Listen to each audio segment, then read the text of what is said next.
ఒక్కొక్కరు ఉరికంబకేసి చచ్చిపోయి లాఠీ దెబ్బలు తిని వాళ్ళు చేసిన త్యాగాల మీద కట్టడం ఇది. ఈ దేశ పునాది, ఈ దేశం దాని వాళ్ళ పునాది వాళ్ళ త్యాగాల మీద ఉంది.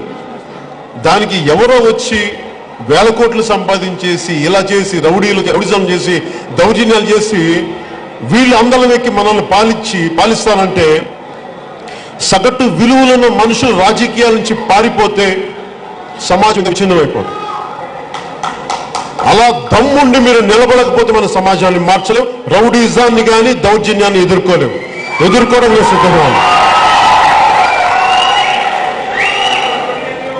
మోడీ గారికి ఇదే చెప్పాను సార్. ఈ రోజున తెలంగాణ విడిపోయింది. ఆంధ్రులకి ఇందులో ఆంధ్రప్రదేశ్కి ఎక్కడ దీంట్లో సంబంధం లేదు. వీళ్ళందరూ కూర్చోబెట్టి తిడతా ఆందోళన తిడతాంటే భావోద్వేగం రాదా? తెలంగాణని కించపరిచారనే రాష్ట్రం విడిపోతే రేపు పొద్దున ఆంధ్రాని దేశం పట్టించుకోకపోతే రేపు పొద్దున దేశ సమాజానికి భంగం కలగదా అంటే ఆయన నరేంద్ర మోదీ గారు నాకు చెప్పింది.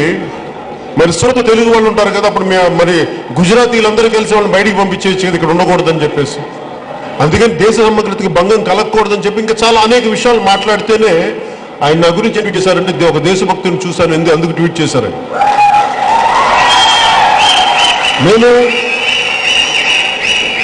నేను ఈ ఓటమిని చాలా గర్వంగా తీసుకుంటున్నాను.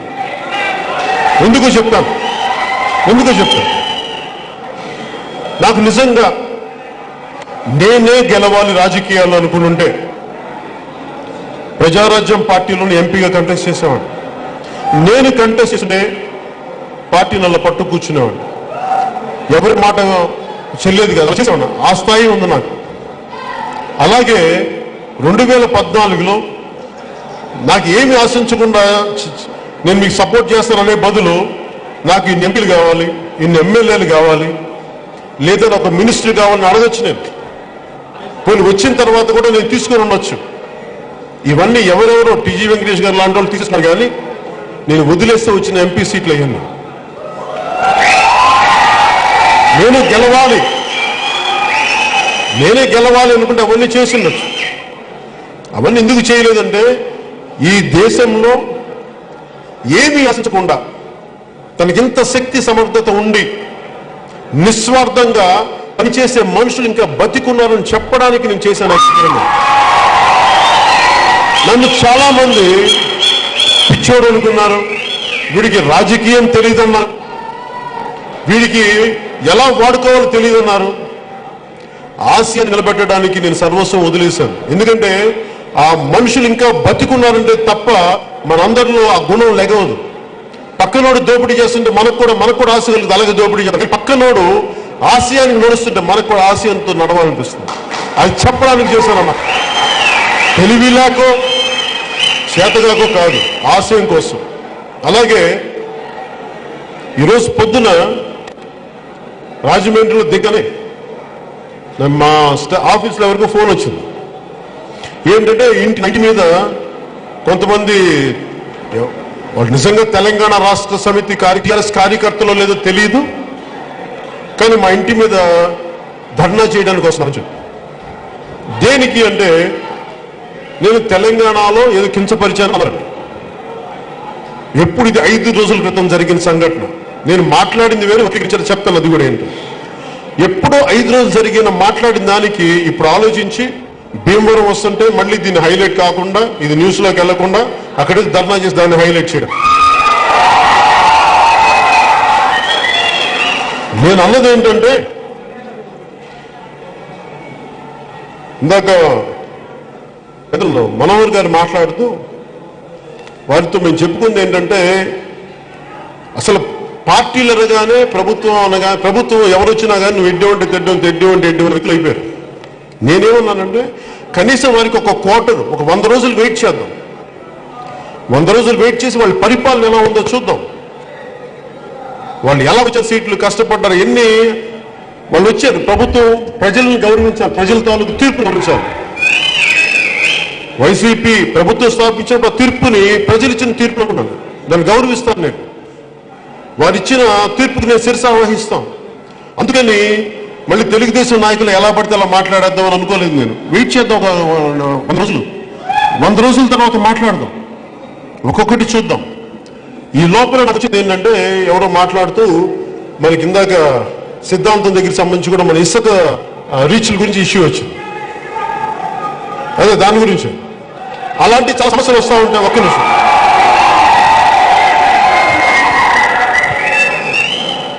సిద్ధాంతం ఈ ఇసుక రీచ్ల మీద అలాగే సమస్యలు వస్తూ ఉంటే ఒకరు మాట్లాడారు, లిక్కర్ మనకేమంటుందని మద్యపాన నిషేధం గురించి. జగన్మోహన్ రెడ్డి గారు, వైసీపీ నాయకులు జగన్ రెడ్డి గారు చెప్తూ మద్యపాన నిషేధం చేస్తామని. మన తూర్పుగోదావరి జిల్లాలో రాజోలికి వెళ్ళినప్పుడు రాపర్తి కూడా ఉన్నారు పక్కన, ఎవరు అడుగుతున్నారు మద్యపానం నిషేధించని బోర్డు పట్టుకుంటే నేను చూసి నాకు కూడా జనసేన కూడా మద్యపాన నిషేధం గురించి ఆలోచిస్తుంది, అసలు ఎలా అమలు చేయాలి అని, తప్పులు ఎలా ఉంటాయని ఆలోచిస్తుంటే వెనక నుంచి చాలా మంది కుర్రాళ్ళు ఇలా చెయ్యుతాను పెట్ట గబుక్కునే కష్టాలేదు. నాకు నిజంగా నవ్వు వచ్చింది. నేను అబ్కారీ, మా నాన్నగారు పోలీస్ శాఖ నుంచి అబ్కారీ శాఖ వచ్చారు ఉద్యోగి. నాకు సంపూర్ణ మద్యపాన నిషేధం ఎంతవరకు సాధ్యం అన్న టాపిక్ స్టార్ట్ చేస్తాం. నేనేమన్నానంటే, ఇప్పుడు వైసీపీ జగన్మోహన్ రెడ్డి గారు చెప్పినట్టుగా మీకు 3000 ఇస్తాను మీకు పెన్షన్ అని చెప్పి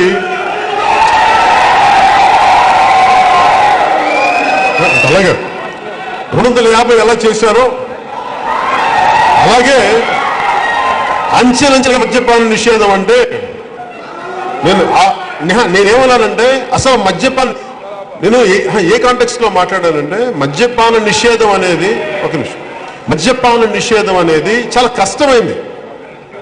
వాళ్ళు నన్ను అడిగారు తర్వాత, మీరు ఎందుకు ఏ స్టాండ్ తీసుకోలేదంటే, నేను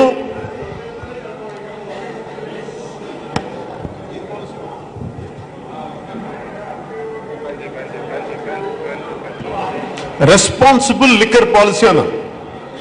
రెస్పాన్సిబుల్ లిక్కర్ అంటే బాధ్యత కూడిన మద్యపాన చట్టాన్ని చేద్దాం అని. నేను ఆ మధ్యన ఉద్దానం సమస్య కోసం నేను వైజాగ్ వెళ్తే హైవేలో చాలా మంది ఆటోపడుచులు ఆపేశారు. ఆపేసి వాళ్ళు తీసుకొచ్చింది ఏంటంటే, మాకు ఇక్కడ మద్యం షాపులోనే తీసేయాలి మా కాలనీలో. నాకు వాళ్ళకి అనిపించింది, ఆడపడుచులు 70% మంది కోరుకుంటే అక్కడ మద్యం షాపులు ఉండకూడదు, బెల్ట్ షాపులు ఏదైనా సరే. అలా ఆడపడుచులు కోరుకుంటే ప్రజల లోపల నుంచి మార్పు వచ్చినప్పుడు దాన్ని మార్చలేదు.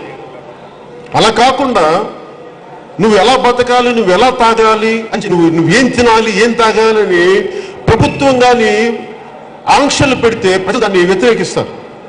ఎందుకు దానికి ఉదాహరణ చెప్తూ, అమెరికాలో 1920లో అక్కడ అబ్కారీ మన మద్యపాన నిషేధం చేశారు, చేస్తే మాఫియా వచ్చేసింది. అలాగే తిరిగి తీసేశారు, విపరీత క్రైమ్ రేట్ పెరిగిపోయి. అలాగే ఇప్పుడు ఈ మధ్యన డ్రగ్స్ అన్ని పెరిగిపోయి, ఇవన్నీ పెరిగిపోయి, ఇంకా అమెరికాలో ఏం కంట్రోల్ చేయాలో తెలియక, ప్రజల్ని మార్చలేక, అటు స్మగ్లర్లని చేయలేక, అట్లీస్ట్ వయా మీడియాగా మధ్యలో వాళ్ళు గంజాయి మొక్కల్ని మీరు పెంచని చెప్పారు. అట్లీస్ట్ మీరు తక్కువ స్థాయి మాదక ద్రవ్యాలను వాడతారని. మెడిసినల్ ప్రాపర్టీస్ ఉన్న మెడిసినల్ వాల్యూకి అంటే మెడిసిన్స్ లో వాడే గంజాయి మొక్కల్ని అట్లీస్ట్ మీరు ఈ విధంగా రిక్రియేషన్కి వాడచ్చు అని చెప్పి దాదాపు 36 స్టేట్స్లో ఎంతో లైసెన్స్ ఇచ్చారు. అది మన వాషింగ్టన్ వెళ్తే చాలా మంది ఇక్కడ గంజాయి మొత్తం చూస్తూ ఉన్నారు. అంటే ఎందుకు చెప్తున్నానంటే, ప్రజల్ని బలవంతంగా చట్టాల మీద నియంత్రించలేదు, లోపల నుంచి రావాలి వద్దు అని చెప్పి. అన్నా హజారే తన రేలేగావ్ సిద్ధిలో మాకు మద్యపానం వద్దు అని చెప్పి కొన్ని దశాబ్దాలుగా జరుగుతుంది, ప్రజలు వద్దు అనుకున్నారు. అలాంటి ఆలోచన విధానం లోపల పెట్టిన తర్వాత ప్రజల మనసుల్లో అప్పుడు మార్పు చాలా బలంగా పడిపోతుంది. అలాగే తెలంగాణ సాయుధ పోరాటంలో పుచ్చలపల్లి సుధీర్ గారు రాసిన పుస్తకం అనుకుంటాను, దాంట్లో మద్యం అనేది గిరిజనుల్లో లేదంటే కొన్ని తెగల్లో కొన్ని రాష్ట్రాల్లో సంస్కృతి. సో సంస్కృతిలో ఇమిడిపోయిన మద్యాన్ని ఎలా వేరు చేయగలం సంస్కృతి నుంచి? అందువల్ల మద్యపాన నిషేధం కష్టం అవుద్ది అమలు పరచడానికి. దాన్ని అంచెలంచెలుగా ప్రజల్ని మార్చి బాధ్యతని వాళ్ళకి ఇచ్చి మార్చాలి తప్ప, అలా చేస్తే సాయుధ తెలంగాణ పోరాటంలో కూడా కమ్యూనిస్ట్ నాయకులు అడిగారు, ఎందుకు మనం ముందుకెళ్ళకపోయి ఇక్కడ అంటే మన మద్యపాన నిషేధం పెడితే అసలు సంస్కృతిలో భాగం అది వాళ్ళు తాగటం వరకు సంస్కృతిలో భాగం అనుకుంటారు. మన గిరిజనులు ఇప్ప పువ్వు నుంచి సారాధిస్తారు, అది సంస్కృతిలో భాగం, ఇది మీరు కాదు అంటే అది వాళ్ళు మనం కాదన్నా వాళ్ళు చేసేస్తారు. సో వాళ్ళకి అది బానిసత్వం కాదు, అది వాళ్ళ సంస్కృతిలో భాగం. ఆ నేపథ్యంలో చెప్పాను, ఇది తెలంగాణ సాయుధ పోరాటంలో జరిగిన సంఘటన. అది నేను చెప్పిన దాన్ని వక్రీకరించి ఒక్కొక్కళ్ళు నేను అదేదో అన్నాను ఇంకోటి అని చెప్పి వక్రీకరించి ఈ రోజున టీఆర్ఎస్ సంబంధించిన వ్యక్తుల లేదంటే టీఆర్ఎస్ సంబంధించిన కార్యకర్తలు నాకు తెలియదు, కానీ మా ఇంటి మీదకి